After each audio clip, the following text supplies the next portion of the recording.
It's supposed to. Do you miss vinyl? Do you think every single musician should still produce vinyl? Absolutely. I love vinyl. At least vinyl sounds cool. with fish.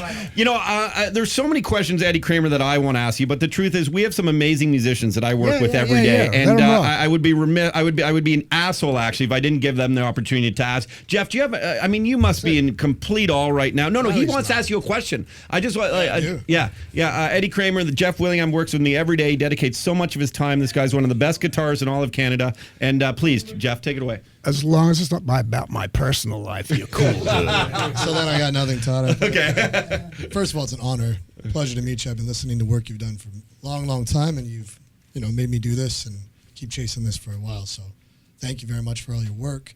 My question to you would be about relationships, I think, and it's about Jimmy specifically as a guitar player. You guys really pushed the sonic revolution, I would say.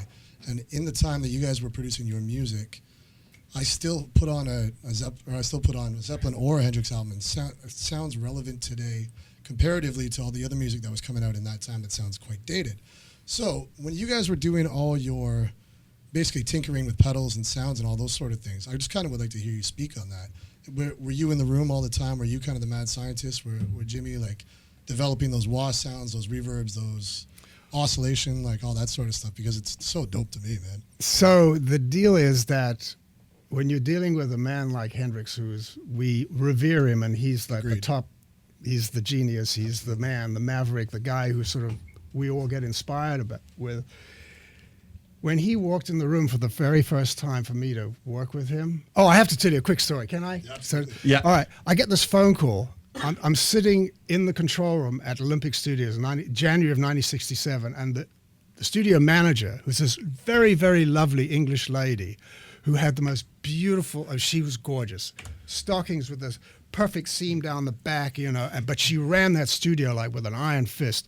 And she would call me up and she said, "Oh, Eddie, there's this American chappie with the big hair.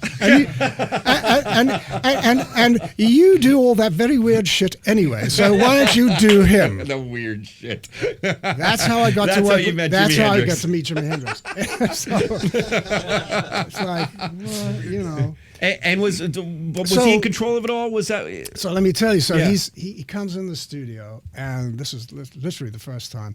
And he's sitting in the. He's got this really dirty, sort of grubby raincoat on, and he's sitting. And he's really quiet. He's very shy. He was a very shy guy, and he's sitting there, and all the gear starts arriving. The Marshall stacks, all this stuff is coming in, and there's this big roadie. He's got literally a Marshall stack on top of him, and he's carrying 14 things. "Oi, where do you want this?" "Over there, mate." I'm a little scared. Set it up. Jimmy plugs in, and all of a sudden you hear the sound. It's like, oh my God, the hair just stands right up on the back of your neck. So I'm thinking, how the hell am I going to record this stuff, right? So I put the mics up, and I run into the control and start tweaking some things, EQ, compression, reverb, blah, blah, blah. Jimmy comes in, and I'd happened to run the tape on it, and I played a bit back for him, and he smiled. He says, "Yeah, man, that's cool. Okay, so watch this."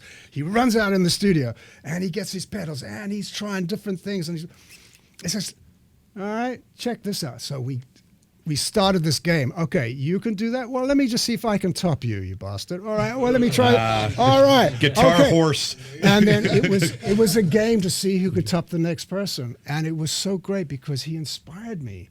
And that's how the sound came from him. I added all the cool shit on top, like the reverbs, the phasing, the backwards echoes and all that. That was my concept. But he just loved what I had created for him, because the whole idea about being a record producer engineer is to interpret what the artist is thinking and make it better. And if you're not doing that, you're not doing a bloody job. You said he was the best ever. Does anyone stand out in your mind that is that good today, around that, close to that good today? He died. Stevie Ray probably was the closest. Yeah. Stevie Ray Vaughan. Yeah. I mean, today, look, there's a lot of fabulous bands out there, some great musicians. But Jimmy is I don't know. That's a person like that comes around once in a lifetime, I think.